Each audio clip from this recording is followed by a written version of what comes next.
کہ میں نے حضرت علی کو مارا.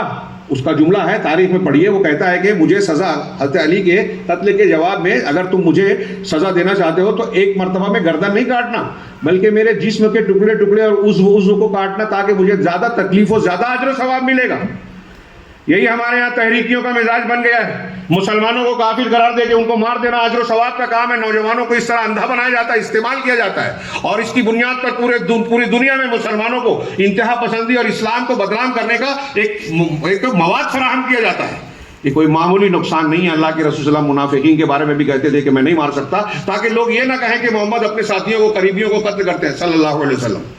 اور یہ لوگ خود اس طرح کا غلط موقف اور روش اختیار کر کے دوسروں کو مواد دیتے ہیں کہ اسلام اور مسلمانوں کو بدنام کیا جا سکے.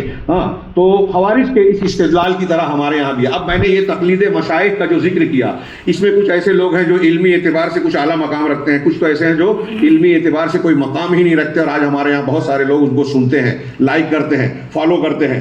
علی اصغر انجینئر اور فلاں نہ جانے کہیں کو نئے لوگ اٹھتے ہیں. میں اس کو کہتا ہوں کہ لانچ کیے جاتے ہیں. یہ خارجی کوششوں کا ایک نتیجہ ہے کہ ہمارے درمیان ایسے لوگوں کو پسند پیش کر کے ان کو دکھایا جاتا ہے کہ ان کو اتنے لوگ لائک کر رہے ہیں، تاکہ ہمارا نوجوان متاثر ہو اور ان کی فکر کو اختیار کر کے علماء حق سے دور ہو جائیں، غلط فکر کو اختیار کریں. بہرحال اس میں اب ہم تقلید مشائخ کے ضمن میں آپ غور کریں.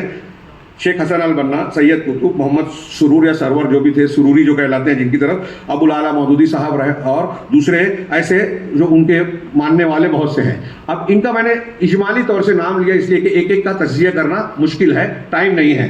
ان کے یہاں جو انحراف ہے، اب جو لوگ ان کو مانتے ہیں وہ ان کی تائید میں، توصیف میں، ان کے دفاع میں کیسا موقف اختیار کرتے ہیں.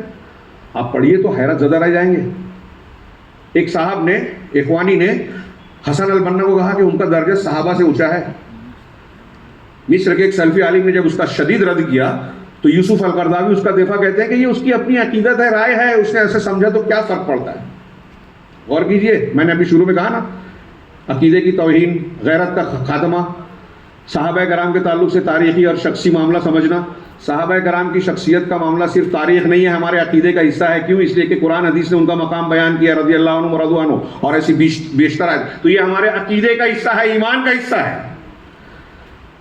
قرضاوی کہتا ہے کہ کیا فرق پڑتا ہے؟ فرق پڑتا ہے اگر کوئی شخص صحابہ سے افضل کسی غیر صحابی کو قرار دیتا ہے تو وہ قرآن، حدیث، اجماع امت کے خلاف جا رہا ہے.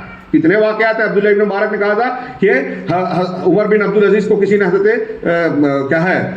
امیر معاویہ کا مقابلہ کیا، کہا کہ حضرت امیر معاویہ کو اللہ کے رسول کی معیت میں جو ان کا ایک گرد و غبار ان کی ناک میں گیا، وہ بھی حضرت عمر بن عبدالعزیز سے افضل.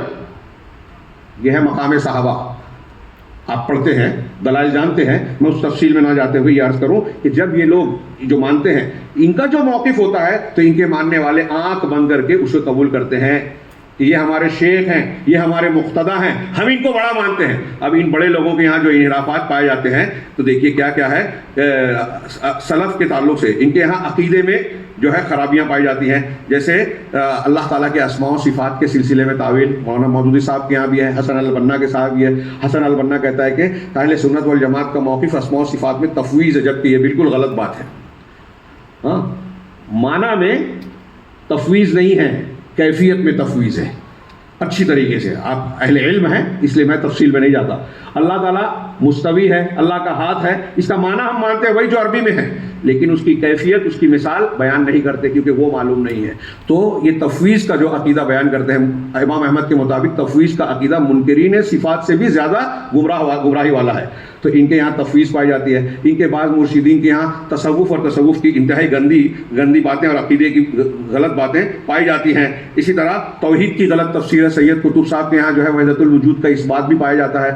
انبیاء کرام علیہ الصلوۃ والسلام پر نقد اور تنقید ہے ان تمام کے یہاں. مولانا مودودی صاحب بھی کئی نبیوں کو کہتے ہیں کہ اپنے مشن میں کامیاب نہیں ہو سکے یا کامیابی کے قریب گئے تھے، لیکن وہ کامیاب نہیں ہوئے. سید قطب تو بڑی شدید کرتے ہیں، حضرت موسیٰ علیہ الصلوۃ والسلام کو حسبی المزاج، غضبناک، اور کیا کیا بیان کیا. اس طریقے سے صحابہ کرام کے تعلق سے ان کے یہاں کھلی ہوئی، ابھی میں نے خلافت و ملوکیت کی مثال بیان کی، کھلے ہوئے انحرافات پائے جاتے ہیں. کہیں رافضیت ہے، کہیں خارجیت ہے، کہیں حدیثوں کا انکار ہے. اب یہ سارے انحرافات سامنے رکھیے کہ عقیدے میں انحراف ہے، حدیثوں کے تعلق سے تخفیف ہے، محدثین کے تعلق سے جو ہے غلط موقف ہے، اسانید اور متن پر نقد کرنے کے ایسے اصول ضابطے ہیں کہ ذوق کی بنیاد پر ان کو صحیح غلط مانا جائے گا، جس سے محدثین اور اصول حدیث کو لپیٹ دینا چاہیے، اس کا تمام کا رد ہوتا ہے۔ اب جو لوگ ان کو مانتے ہیں کہ میں مولانا مودودی صاحب کو مانتا ہوں، میں حسن البنا کے پیچھے چلتا ہوں، میں سید قطب کو جو ہے بہت بڑا مانتا ہوں، تو وہ ان کی ان باتوں کو مان کر تمام محدثین، تمام صحابہ، تمام تابعین کے مسلمہ اصولوں کا رد کر دیتے ہیں، اور انہیں احساس بھی نہیں ہوتا کہ وہ دین کی اتنی شاندار روایات اور میراث کو جو نقصان پہنچا رہے ہیں، اتنا بڑا نقصان پہنچا رہے ہیں۔ تو مشائخ کے ان کے یہاں تصوف ہے، تعویل صفات ہے، درایت کو روایت پر مقدم کرنے کا مزاج ہے، اخبار احاد کی ظنیت کا عقیدہ ہے۔ یہ ایک ظنیت شکوک و شبہات والی معتزلہ نے جو اختیار کیا تھا، اور اس کی بنیاد پر بہت ساری حدیثوں کو رد کر دیا گیا۔ تفصیل کا موقع نہیں ہے، 5 منٹ میرا بچا ہے، میں اس میں ان نکات کو سمیٹنا چاہتا ہوں۔ اسی طرح